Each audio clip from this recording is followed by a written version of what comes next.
오늘은 말씀 본문 중에서도 그 아마샤에 관한 이야기를 여러분들하고 함께 나누고 정리하려고 합니다. 지난 하루 이틀 동안의 본문이 전부 아마샤에 관한 것이었기 때문입니다. 이 어린이들을 위한 책 중에서 위인전기 전집이 있죠. 역사의 인물 중에서 본받을 만한 사람을 추려내어서 그들의 일생을 소개해주면서 이제 평가를 곁들입니다.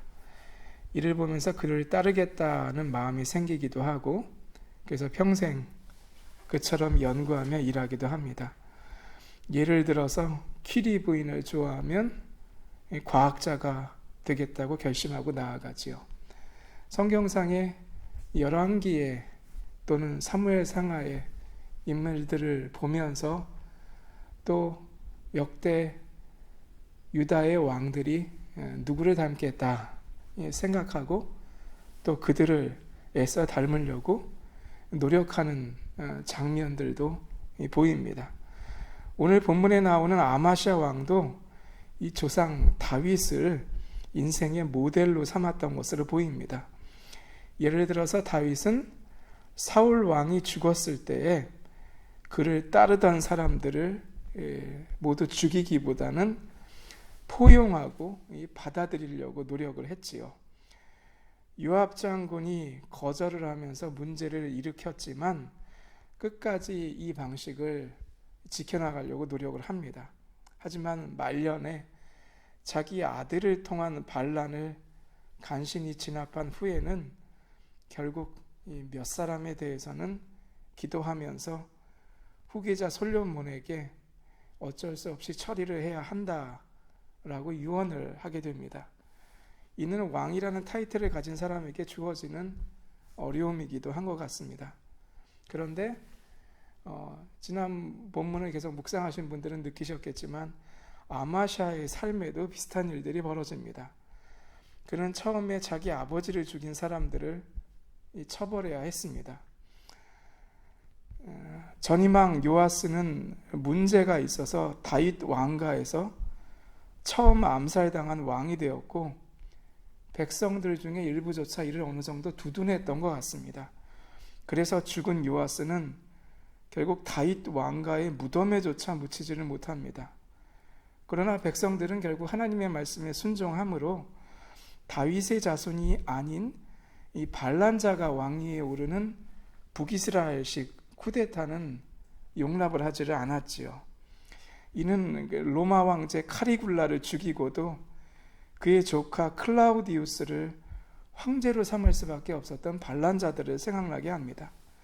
문제가 많은 황제를 죽이고 백성들의 눈치를 보느라고 존경받는 아우구스 황제의 혈통 가운데서 무능한 사람을 이렇게 골라가지고 세우고는 자기의 뜻대로 하려고 했는데 이 사람을 잘못 골랐어요. 그가 클라우디우스죠. 결국 24시간 내에 쿠데타를 일으켰던 사람들은 모두 처벌받아서 죽게 됩니다. 아마샤도 아버지를 죽인 사람들과 이를 이해하지만 다윗 왕가의 사람이 왕위에 올라야 한다는 백성들에 의해서 왕위에 오릅니다. 그래서 있을 수 없는 일이었던 이 왕 암살에 대한 재판을 처리하게 되죠. 당시 근동이나 북이스라엘의 전례를 따른다면은 그냥 다 가문 자체를 우리말로 멸문지화하는 게 맞습니다. 그러나 아마샤는 지혜롭습니다. 사람들이 아버지에게 불만이 많아도 자기가 왕위에 오르게 된 이유는 하나님의 말씀, 즉 율법 때문이라는 것을 잘 알기 때문에 역시 말씀에 따라서 암살자들만 처형했지 그의 자녀들은 건드리지를 않는 겁니다. 그래서 자녀로 말미암아 아버지를 죽이지 말 것이요 아버지로 말미암아 자녀를 죽이지 말 것이라 오직 사람마다 자기의 죄로 말미암아 죽을 것이니라. 그렇게 말씀을 따르게 됩니다.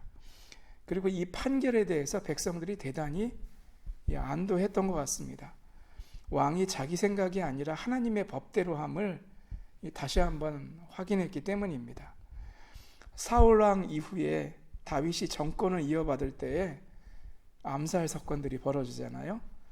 그런데 그것이 다윗이 한 게 아니라 몇몇 장군들이 개인적으로 벌인 일이라는 것을 백성들이 알게 되니까 안도했던 것과 비슷합니다.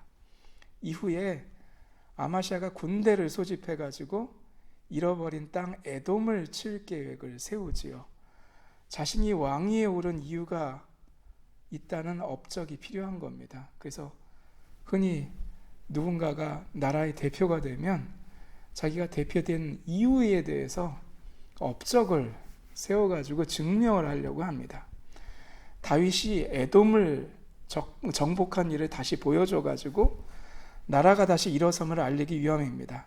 그런데 이 역대기를 같이 읽어보면요, 이런 아마샤의 에돔 정복 작전 뒤에 사연이 있음을 저희에게 알려주고 있습니다. 아마샤가 에돔 정복을 기획하면서 다윗보다 훨씬 많은 30만의 병력을 모았는데 그것으로서도 불안했는지 북이스라엘 용병 10만을 은 500달란트에 고용을 합니다.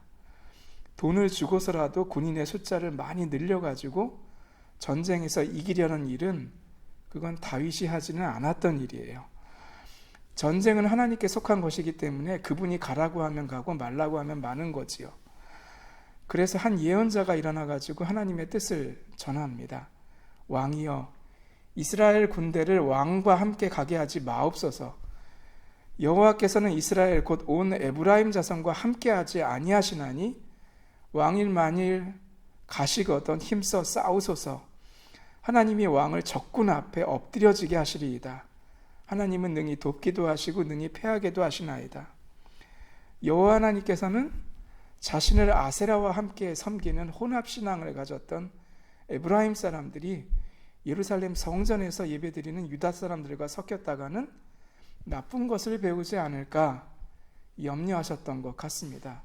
왜냐하면 군대는 출정할 때 또 근동 사람들의 버릇은 자기들의 신을 가지고 오거든요.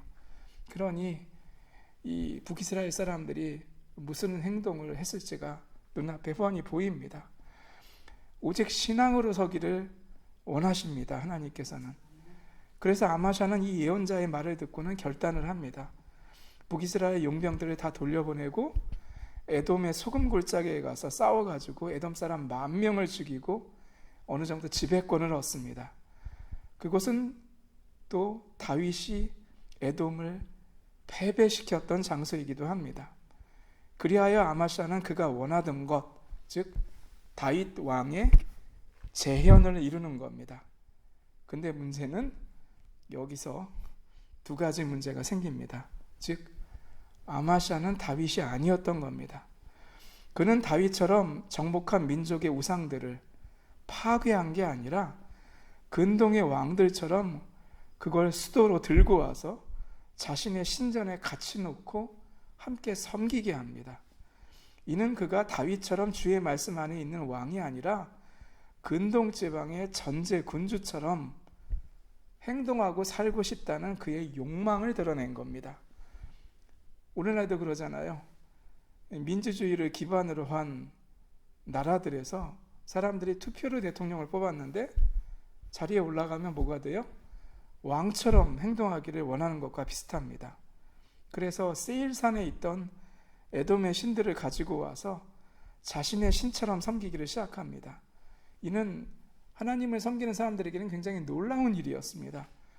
여기에 아마샤가 고용했다가 취소했던 북이스라엘 용병들이 되돌아가다가 사고를 쳐요.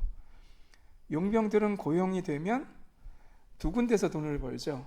하나는 자기를 고용한 사람에게서 돈을 받고, 두 번째는 전쟁에서 이기면 그것을 약탈해서 돈을 법니다. 북이스라엘 용병들은 자신과 같은 핏줄인 남유다 사람들을 돕는다고 내려온 것도 아니었고, 같은 하나님을 믿는다고 내려온 것도 아니었어요. 돈 때문에 고용되었다가 약탈을 못하게 되니까 화가 나서 대신 남유다와 북이스라엘 국경 사이를 약탈하면서 그곳 남유다 사람들을 3,000명이나 죽이고 돌아가게 됩니다. 굉장히 무서운 일입니다. 아마샤는 이 실수에 대해서 백성들 앞에서 어떤 입장을 취해야 되는 겁니다. 그래서 무리한 행동을 하게 되는데 그것이 북이스라엘 요아스 왕에게 내 딸을 내 며느리로 삼게 내어달라는 요구였습니다. 이 아람을 이긴 북이스라엘이나 에돔을 이긴 남유다나 우리는 국격이 이제는 같지 않느냐라는 말이지요. 사실상 뭐 하는 겁니까? 싸움을 거는 겁니다. 그런데 북이스라엘하고 남유다를 생각을 해보면 같을 수는 없는 겁니다. 아람과 에돔은 서로 비교가 되지 않는 나라이고 북이스라엘은 10지파, 남유다는 2개의 지파로 이루어져 있습니다. 과거에 남유다가 북이스라엘을 싸워가지고 이긴 적은 있어요. 하지만 이는 순수한 하나님 신앙 아래에서 주님의 응답으로 이겼던 싸움입니다. 그런데 아마샤는 그런 사람이 아닌 거예요. 그는 에돔의 우상 문제로 하나님과의 관계가 끊어진 상태였습니다. 이에 대해서 주의 뜻을 전하러 왔던 예언자에게 뭐라고 얘기하냐면 너는 나의 모사가 지혜자가 아니다라고 했다가 그렇다면 나 여호와는 너 아마샤를 멸하겠다 그 소리를 들은 상태였습니다. 이는 지난 주일 말씀을 기억해 보세요. 예언자 엘리사를 보고 내 아버지여 내 아버지여 이스라엘의 병거와 마병이여 라고 말을 했던 북이스라엘의 요아스하고는 너무 비교가 되는 거예요. 북이스라엘의 왕이 어이가 없어가지고 말을 합니다. 에돔을 이겼다고 내가 너무 교만해진 거 아니냐. 그런데 아마샤가 멈추지를 않아요. 아마도 남유다의 다윗과 북이스라엘의 이스보셋의 부하들이 요압과 아브넬의 지휘 아래서 기브온 목가에서 결투했던 일을 기억한 것 같습니다. 그래서 1대1로 북이스라엘 왕과 너희 용사들과 내가 함께 붙어보자 라는 시그널을 보낸 것 같습니다. 어디서? 벳세메스에서. 문제는 이 아마샤라는 사람이 자신의 능력을 보여준다고 이렇게 무리한 일들을 하나님과의 협의 없이 계속 벌이는데 이로 인한 뒷수습이 전혀 안 된다는 데 있습니다. 결국 서로 만나가지고 벳세메스에서 싸움이 벌어졌는데 이 승산 없는 싸움에 남유다 사람들이 전쟁을 하다가 도망가 버립니다. 요아스 왕이 결국 아마샤를 사로잡았어요. 놀라운 일이죠. 주변에 있던 사람들이 다 도망가 버린 거예요. 그러니까 요아스 왕은 그를 사로잡고 예루살렘으로 내려가 가지고 북이스라엘에서 예루살렘으로 들어갈 때 방해가 되는 장벽들과 성문들을 다 헐어버립니다. 그리고 전쟁 비용 뽑아내고 돌아가는 거죠. 아마샤가 무리하게 업적을 쌓으려다가 벌어진 이런 일들에 대해서 그의 신하들과 백성들 사이에 논쟁이 벌어진 겁니다. 그래서 어떤 분들은 이 패전 다음에 아마샤와 그의 아들 사이에 이중정부가 생긴 게 아닌가 생각을 하고 있습니다. 아버지이자 왕인 아마샤하고 그를 비판하고 그의 아들을 새로 세우려는 신하들과 백성들 사이에 분쟁이 생긴 겁니다. 여기에 북이스라엘이 일종의 상전나라로 개입을 하려고 한 것 같습니다. 이거는 종종 있는 일입니다. 예를 들어서 옛날 조선에서 선조가 임진왜란을 제대로 막지도 대처하지도 못했다고 판단이 되니까 일부 신하들이 그 유명한 광해군하고 명나라를 둘러싸고는 선조하고 대립을 하게 되죠.